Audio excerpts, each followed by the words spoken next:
Hello my dear students and YouTube friends, আশা করি সকলে ভালো ও সুস্থ আছো।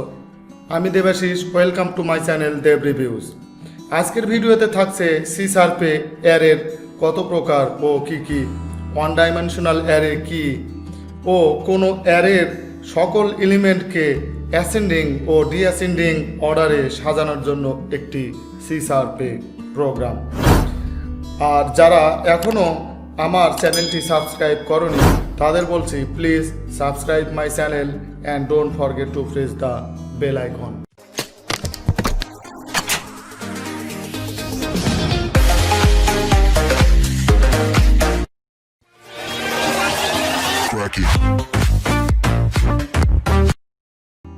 প্রথমেই আমরা দেখব অ্যারের প্রকারভেদ, describe single dimensional arrays. Single dimensional array ব্যবহার করে একটি লিখিত প্রোগ্রাম। তো অ্যারে কত প্রকার ও কি কি সেটি আমরা দেখি। অ্যারে আসলে তিন প্রকার সাধারণত: one dimensional array, two dimensional array, multi dimensional array. তো আজকে আমরা দেখব one dimensional array. C sharp প্রোগ্রামে ওয়ান বা সিঙ্গেল ডাইমেনশনাল অ্যারে গঠন করা যায়। সাধারণ অর্থে অ্যারে বলতে ওয়ান ডাইমেনশনাল অ্যারেকেই বোঝানো হয়ে থাকে। অ্যারের সবচেয়ে সাধারণ ও সরল গঠন হলো ওয়ান ডাইমেনশনাল অ্যারে। এই ধরনের অ্যারে প্রধানত কোনো প্রিডিফাইন্ড টাইপসের নাম্বার সমূহকে মেমোরিতে জমা করার ক্ষেত্রে ব্যবহৃত হয়ে থাকে। ওয়ান ডাইমেনশনাল অ্যারে কোনো অ্যারের সাইজ অনুসারে ইন্ডেক্স নম্বর অনুযায়ী 0 হতে আরম্ভ করে মেমোরিতে ডাটা জমা করে থাকে। শুধু একটি সাবস্ক্রিপ্ট দ্বারা গঠিত অ্যারে সমূহকে ওয়ান ডাইমেনশনাল অ্যারে বা সিঙ্গেল ডাইমেনশনাল অ্যারেও বলা হয়ে থাকে। এক্ষেত্রে শুধু রোকে উপস্থাপন করে থাকে। এটি আসলে শুধু এক্স অ্যাক্সিসকেও উপস্থাপন করে থাকে। দেখো, এখানে আমরা যদি লক্ষ্য করি তাহলে দেখা যাবে যে এটা শুধু এক্স অ্যাক্সিস বরাবরে উপস্থাপন করেছে এবং শুধু রোকে উপস্থাপন করেছে, এখানে কোনো কলাম নাই। তো এখানে ইন্ডেক্স 6টি আছে, অ্যার ইন্ডেক্স 0 থেকে 5 পর্যন্ত। আসলে অ্যারের ইন্ডেক্স শুরু হয় 0 থেকে। তো এখানে 6টি ইন্টিজার টাইপসের ভ্যারিয়েবলকে নিয়ে ওয়ান ডাইমেনশনাল অ্যারে গঠন করলে এর গঠন এরকম হবে আর কি। Integer square bracket 10 is score equal to new integer 6, যেহেতু এখানে ইন্ডেক্স আমরা বলে দিয়েছি 6টি। তো এখানে 10 is score একটি ইন্টিজার টাইপ অ্যারে এবং এই অ্যারেতে মোট 6টি এলিমেন্ট রয়েছে 0 থেকে 6 পর্যন্ত। 0 থেকে 6 পর্যন্ত এইগুলো হলো ইন্ডেক্সেস। এটার এগেনস্টে আমাদের ভ্যালু নিতে হবে। 0-র জন্য একটা ভ্যালু থাকবে, 1-এর জন্য 0 কিংবা 1 পজিশনের জন্য একটা করে ভ্যালু থাকবে। তো আমরা যখন প্রোগ্রাম করব তখন সহজেই বুঝতে পারবো যে এই পজিশনটা কিভাবে আমরা ব্যবহার করি এবং পজিশনে আমরা কিভাবে ভ্যারিয়েবল নেই। এখন আমরা একটি প্রোগ্রাম দেখব অ্যাসেন্ডিং অর্ডার এবং ডিঅ্যাসেন্ডিং অর্ডারে কিভাবে আমরা অ্যারে এলিমেন্টগুলোকে সাজিয়ে লিখতে পারি। তো চলো আমরা প্রোগ্রামিংয়ে যাই। তো প্রথমে আমাদের অ্যারে ডিক্লেয়ার করতে হবে ইন্টিজার থার্ড ব্র্যাকেটের মধ্যে এখানে নিলাম ইকুয়াল টু নিউ ইন্টিজার। এখানে আমরা উল্লেখ করে দিতে পারি আমাদের ইন্ডেক্স যে কয়টি আমরা আসলে অ্যারের এলিমেন্ট নিব। তো আমরা 20টি নিব এলিমেন্ট, 20টি এলিমেন্ট নিব। এরপর আমাদের ভেরিয়েবল ডিক্লেয়ার করতে হবে। আমাদের দরকার n, তারপর i, j এবং একটা দরকার টেম। তো প্রথমে আমাদের অ্যারের কয়টি এলিমেন্ট হবে সেইটি নেওয়ার জন্য আমাদের একটি কি বলা যায় যে একটা নির্দেশনা দিতে হবে। তো কনসোল ডট রাইট, তারপর আমরা নেব কনসোল ডট রাইট হবে এখানে ডবল কোটের মধ্যে আমরা নির্দেশনা দিয়ে দেবো enter the size of array, the size of array. এরপর আমরা কি করব, কিবোর্ড থেকে আমাদের একটি নাম্বার নিতে হবে, আমরা কত সাইজের অ্যারে চাচ্ছি। তো সেক্ষেত্রে আমরা এনটাকে ব্যবহার করব, N equal to integer dot parse double কোটেশনের মধ্যে কনসোল ডট রিড লাইন, এই মেথডটি ব্যবহার করলাম। অর্থাৎ আমাদের স্ট্রিং যে একটা ভ্যালু নেবে সেটাকে ইন্টিজারে কনভার্ট করে এন এর মধ্যে রাখবে।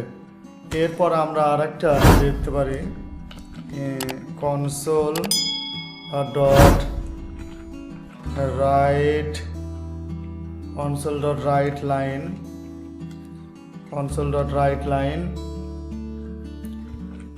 প্রথম ব্র্যাকেটের মধ্যে আমরা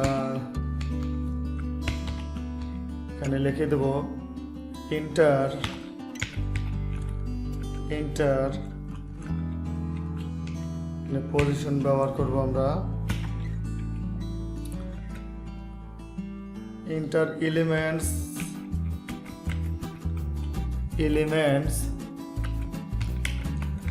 in the array। তো এখানে আমাদের এনটাকে আমরা প্রিন্ট করব। এখন আমরা ফর লুপ নিয়ে কয়টি আমরা এলিমেন্ট নিলাম সেই এলিমেন্টগুলোকে আমরা কিবোর্ড থেকে নেব। তো প্রথমে আমরা ফর ব্যবহার করি, ফর ফার্স্ট ব্র্যাকেটের মধ্যে i ইকুয়াল টু 0 থেকে শুরু হবে, কতক্ষণ পর্যন্ত চলবে, i এর মান হবে ইকুয়াল টু n পর্যন্ত, i প্লাস হবে। এর মধ্যে আমরা বলে দেব যে অ্যারে এলিমেন্টগুলো কি কি, তারপর অ্যারেটাকে আমরা কিবোর্ড থেকে ইনপুট করাবো। তো বলে দেওয়ার জন্য আমরা কনসোল ডট রাইট এই মেথডটি ব্যবহার করতে হবে, ডবল কোটেশনের মধ্যে অ্যারে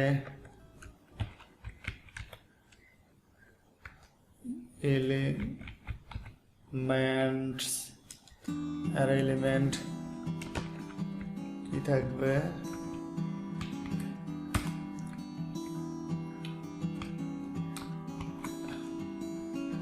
আমরা আইটাকে প্রিন্ট করব। এরপর থার্ড ব্র্যাকেটের মধ্যে আমরা নিয়ে নেব i ইকুয়াল টু ইন্টিজার, আগে যেভাবে নিলাম ইন্টিজার ডট পার্স ডবল কোটেশনের মধ্যে কনসোল ডট রিড লাইন, মেথডটি ব্যবহার করতে হবে, ডবল কোটেশন হবে না এখানে। এখন এটি আমাদের যে এলিমেন্টগুলো আছে সেই এলিমেন্টগুলো হয়তো n সংখ্যক এলিমেন্ট আমরা নিব, n এর মান যদি 5 হয় তাহলে 5টা আমরা অ্যারেতে এলিমেন্ট নিব।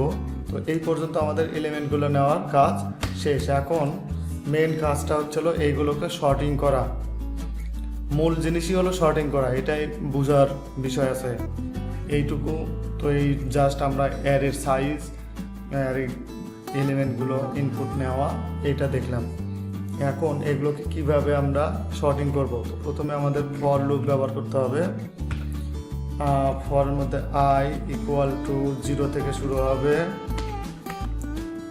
i এর মান 0 থেকে n পর্যন্ত চলবে। এখানে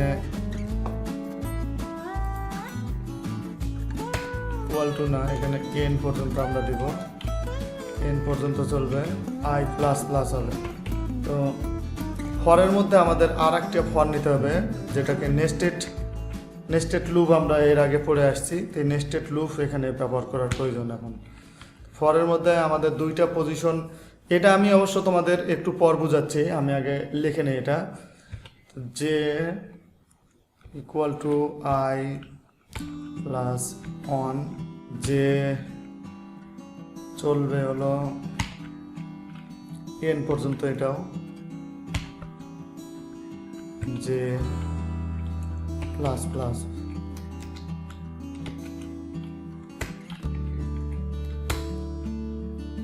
এখন এর মধ্যে আমরা একটি ইফ নেব, ইফের মধ্যে এ আই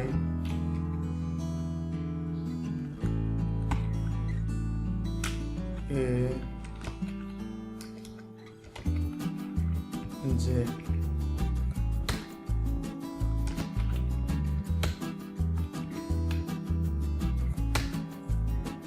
এখানে প্রথমে আমরা টেম্প ইকুয়াল টু আই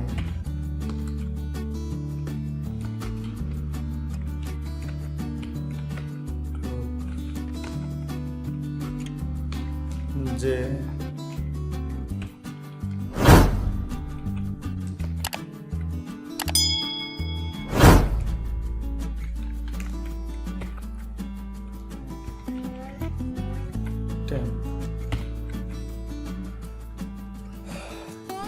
তো আমরা একটু বলে রাখি এখানে যে ইফ এর মান এ আই, অর্থাৎ এ আই পজিশনের মানটা যদি এ জের থেকে বড় হয়, তাহলে এ আইটাকে একটা টেম্পের মধ্যে নেবে, এবং জের মানটাকে যেহেতু এ আইটা ফাঁকা হয়ে গেল, তখন যে থেকে এ আইয়ের মধ্যে রাখবে।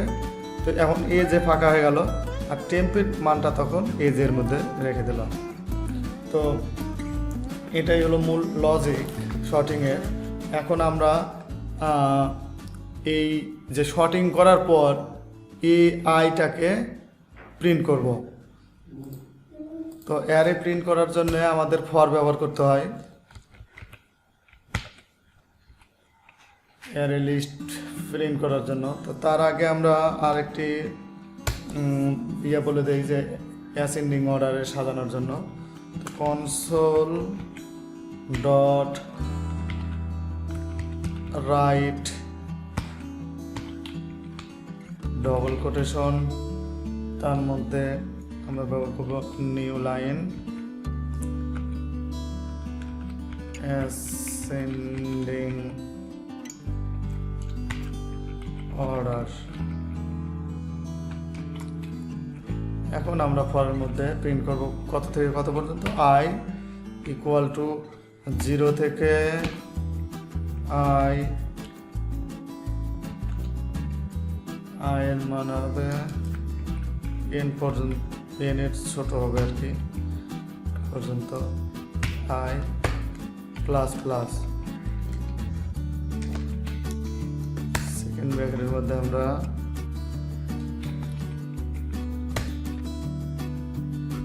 কনসোল ডট রাইট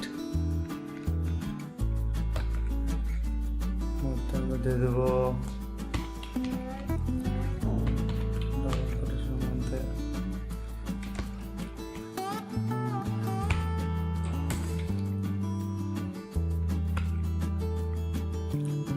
প্রিন্ট দেবো, আমরা প্রিন্ট দেবো কে আইকে প্রিন্ট দেবো।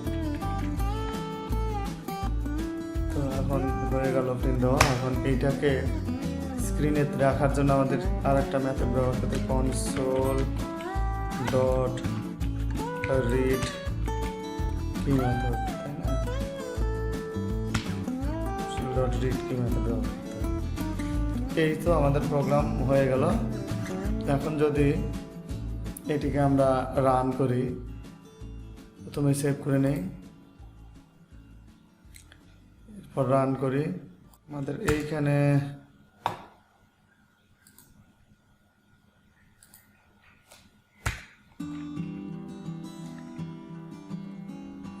ভুল ছিল, আমরা ইন্টিজার ডট পার্স ডবল কোটেশনের মধ্যে আমরা কনসোল ডট রিড লাইন এটা নিয়েছিলাম, এটা আসলে ডবল কোটেশনের মধ্যে হবে না। তো এখন আমরা সেভ করে রান করি।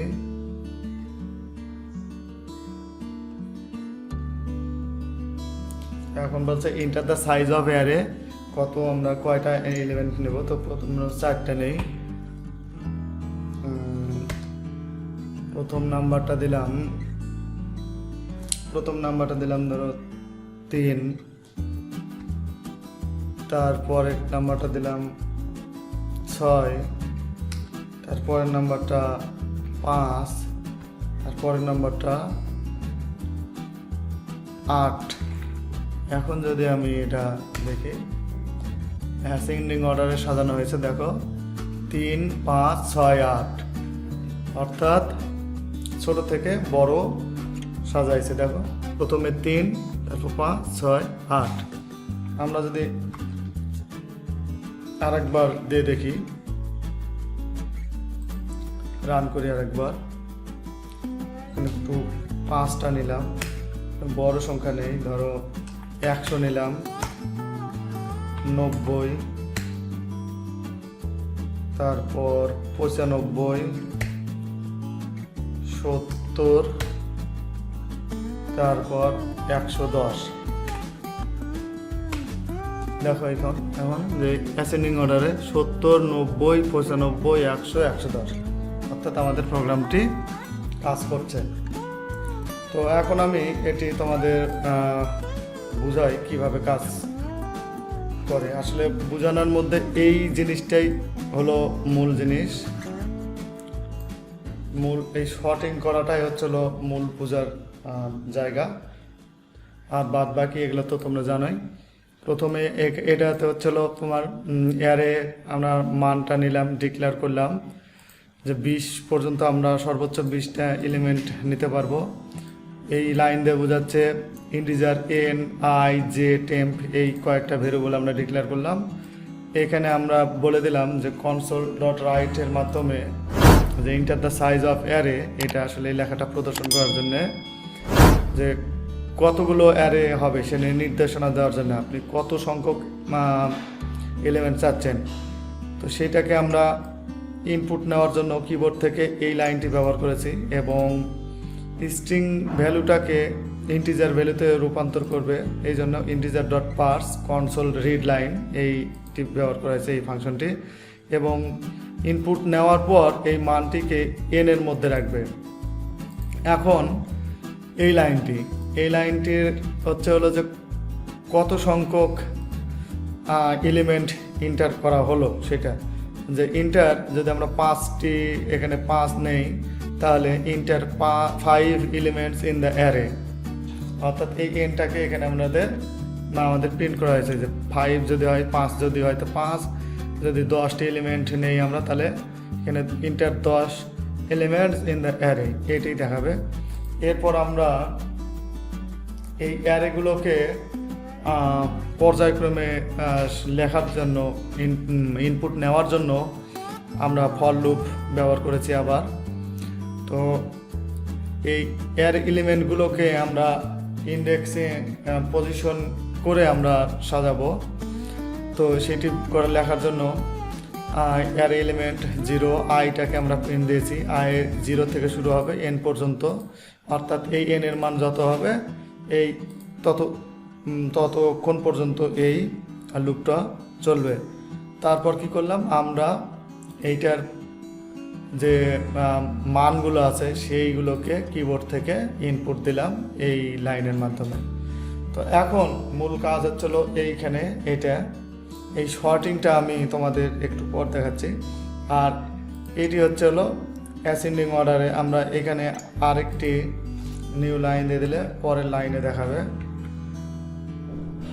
তো আর এই লাইনটি হচ্ছে ওই এআইটাকে প্রিন্ট দেওয়ার জন্য। তো অ্যারেকে প্রিন্ট দিতে গেলে অবশ্যই ফর লুপ ব্যবহার করতে হয়।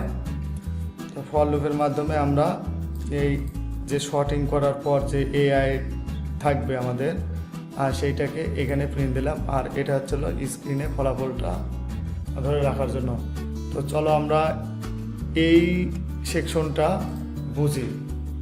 তো দেখো, প্রথমে আমরা ওই সেকশনটা এখানে দেখছি যে ফর i = 0 থেকে in পর্যন্ত i++ চলবে, এবং if ai greater than aj, মানে aj এর থেকে যদি ai বড় হয় তাহলে এই স্টেটমেন্টটি কাজ করবে, ইফের স্টেটমেন্টটি, না হলে এটি আবার এই ফরের এখানেই যাবে। তো এটা কিভাবে কাজ করে তো আমি এটা ছক আকারে তোমাদের দেখানোর চেষ্টা করেছি, বোঝানোর চেষ্টা করেছি।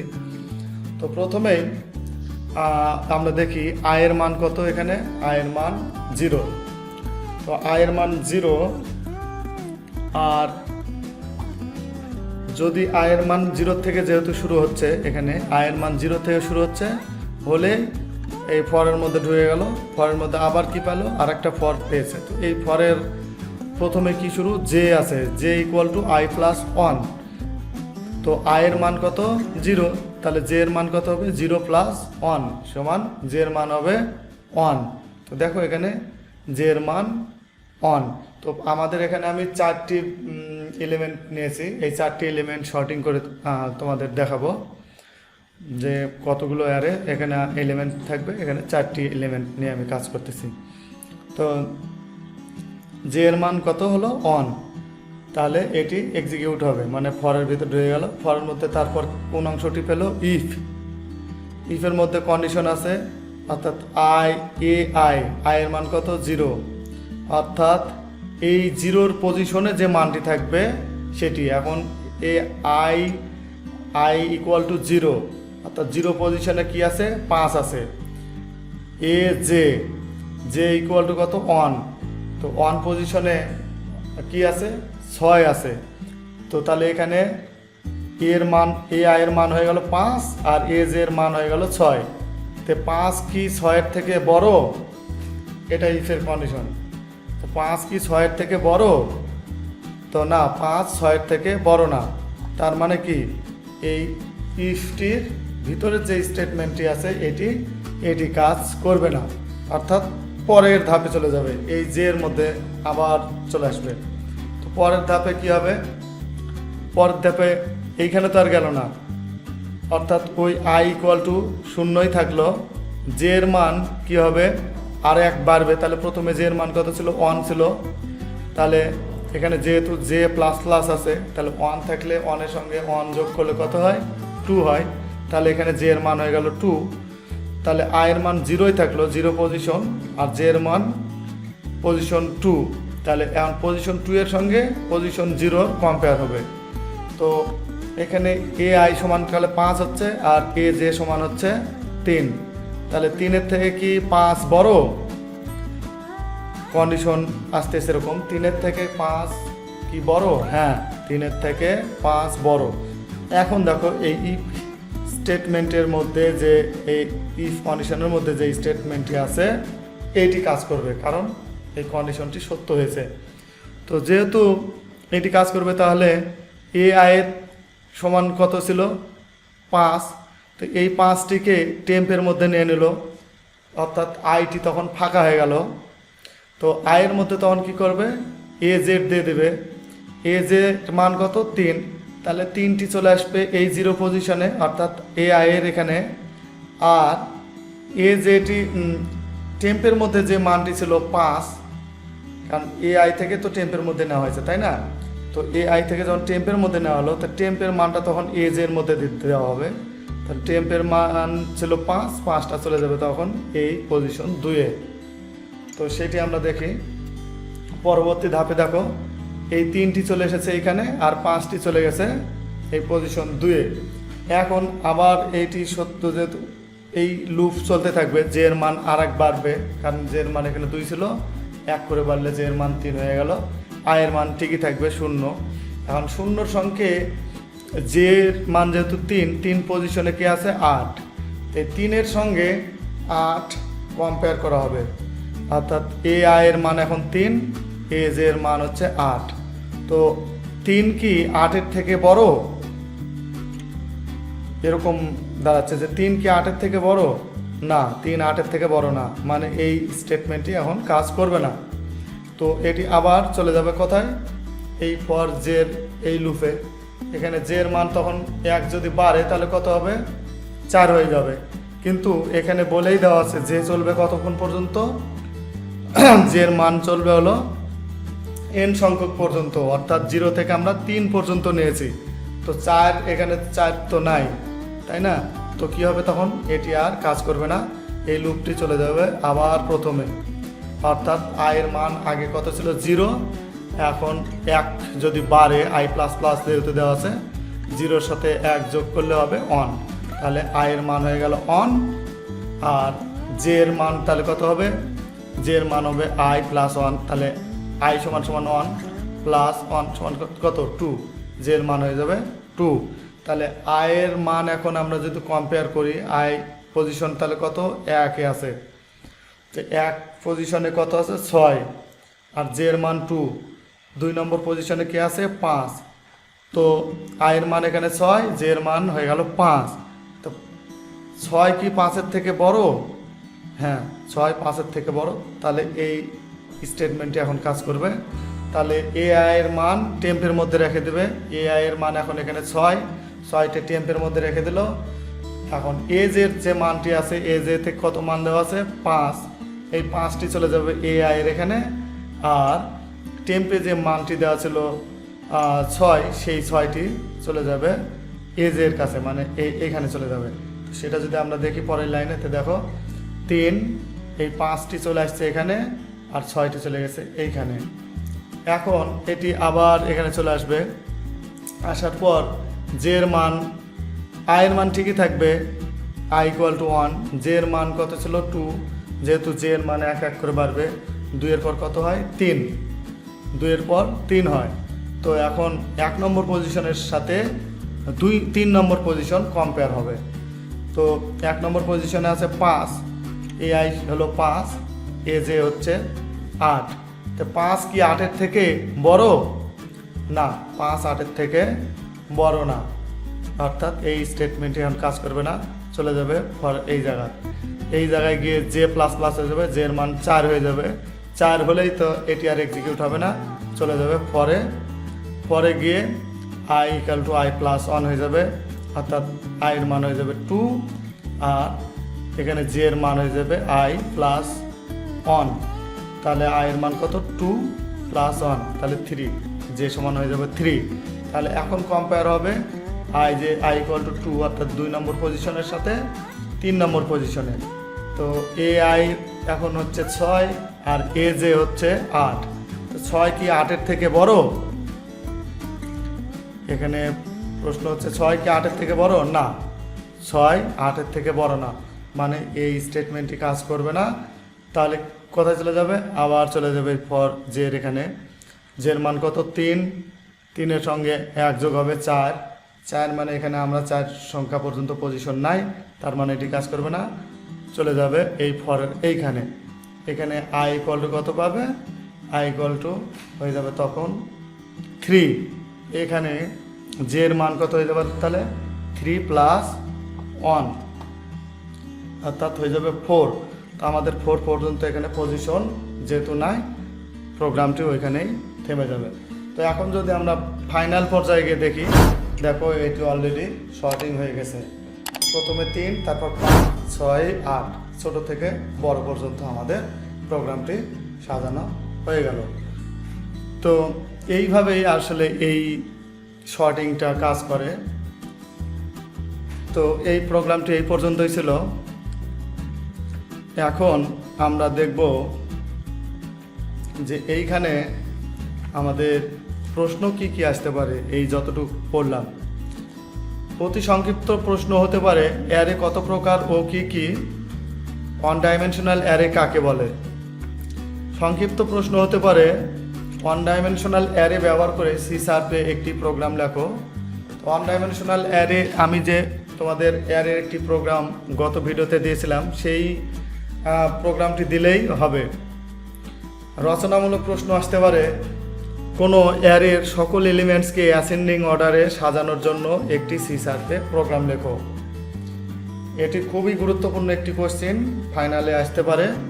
কোনো অ্যারের সকল এলিমেন্টসকে অ্যাসেন্ডিং অর্ডারে সাজানোর জন্য একটি সি শার্পে প্রোগ্রাম লেখো। তো অ্যাসেন্ডিং অর্ডারে আমি তোমাদের দেখালাম, কিন্তু তোমাদের হোমওয়ার্ক থাকবে ডিঅ্যাসেন্ডিং অর্ডারে সাজানোর জন্য সি শার্পে একটি প্রোগ্রাম। শুধু একটি জায়গায় চেঞ্জ করে দিলেই ডিঅ্যাসেন্ডিং অর্ডার প্রোগ্রামটি হয়ে যাবে, শুধু একটি জায়গায়। তো আমি দেখি তোমরা কে কে এই প্রোগ্রামটি করতে পারো। আজকের হোমওয়ার্ক হচ্ছে কোনো অ্যারের সকল এলিমেন্টসকে ডিঅ্যাসেন্ডিং অর্ডারে সাজানোর জন্য একটি সি শার্পে প্রোগ্রাম লেখো। অর্থাৎ বড় থেকে ছোট পর্যন্ত সাজিয়ে লেখার জন্য একটি প্রোগ্রাম লেখো। এটি হচ্ছে হোমওয়ার্ক। তো সকলেই সুস্থ ও ভালো থাকবা। এই পর্যন্তই, ধন্যবাদ সবাইকে।